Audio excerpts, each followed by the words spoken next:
Well, actually, it has been 40 something years, I think, since we initially became involved. So that's a long time. We're all abuelos now. But and I would be less.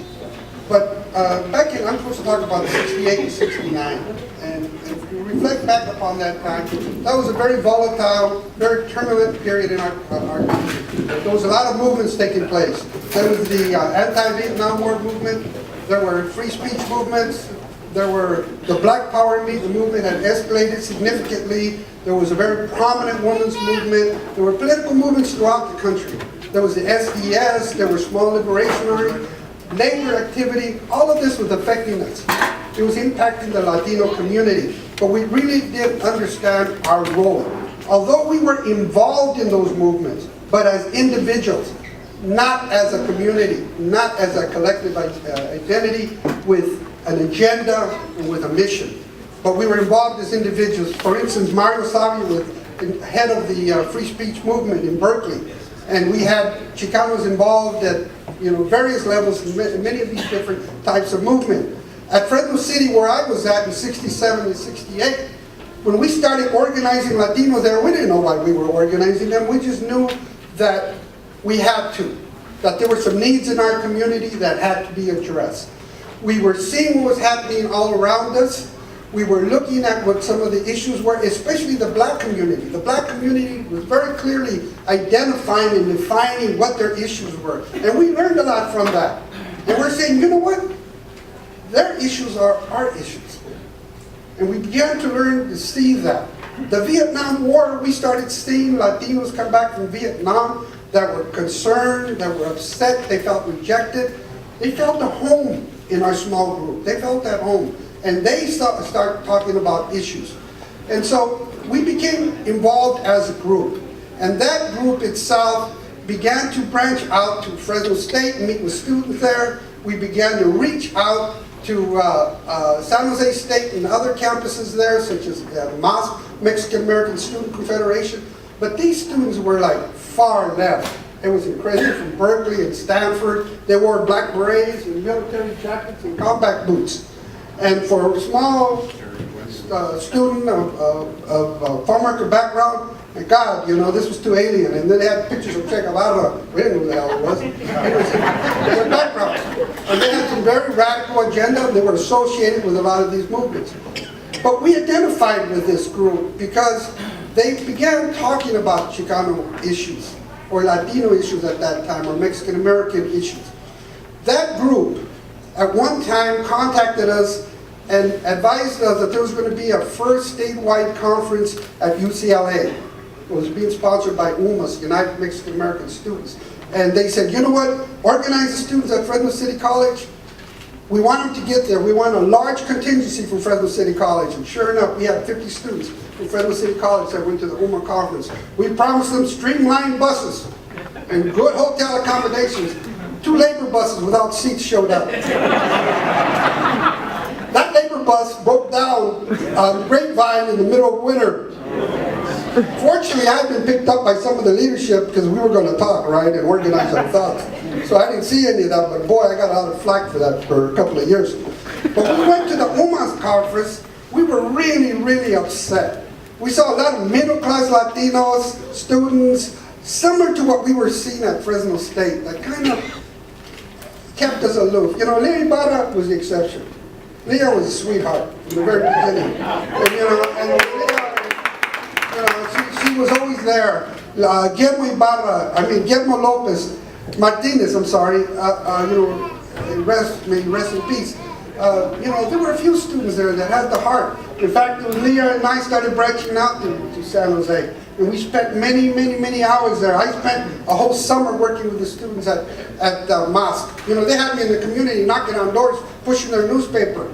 Leah first started one of the first newspapers at Bronce, but we used that to educate the people and to begin talking about a Latino, collective identity. And then we began knowing and looking at history and how we identified with history. When the teatro came in, and then we realized that our parents also had struggled for many years when we became involved with the union and we started seeing them articulate the issues that we saw every day. The lack of restrooms and water and decent care in the fields. So all of these things affected us and added and contributed to the development of a collective identity. When we went to that conference, the only thing we brought back was La Raza newspaper. That's why you see some of the, today you see La Raza studies, La Raza and Chicano studies, because of that newspaper. And that newspaper, when we read it, the front page said, Chicano student walkout.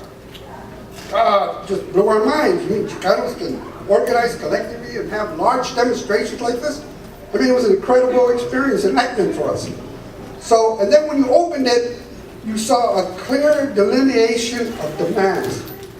You know, very well defined issues that we felt in our heart, some of the things we already started to ask for. Some of them are more Chicano teachers, Mexican-American study, history classes, more books in the libraries, a lot of the stuff that obviously we have now. But to us, that was gold. The following semester, 100 Chicanos marched to President Macaulay's office, presented those demands. And that was the first time that you have seen Chicano students organize in that number and present a general protocol to the administration for change. They were very impressed with those issues. We didn't actually write them, I mean, they came from LA. But I remember spending a lot of hours writing that. Steve Santos was there. Fernando Aguirre was deceased now. We spent 4 o'clock in the morning. We organized the students, took them to the door, and we were waiting for Steve at the door. He didn't show up. Showed up a half hour late. And it was because, he spent he didn't sleep all night trying to give it that refined definition, a specific tone that we thought that was very critical at the time. So we did present those demands, and those demands is a precursor of a lot of what happened at City College. Baba Arroyo, Venancio Gauna, Celia, Maldonado, now Arroyo, a lot of those came from those demands. Even EOP at that point was in our demands. So that's very important. Those same demands began to be distributed throughout the valley. They were at all the high schools. They were at all over the place. And then all of a sudden there was a demand for involvement by people to get involved with students who wanted to walk out. So before you know it, we were getting phone calls and calls from people and stuff to go work with kids in the high schools that wanted to present demands. And we did. And we worked with them. That happened throughout the valley.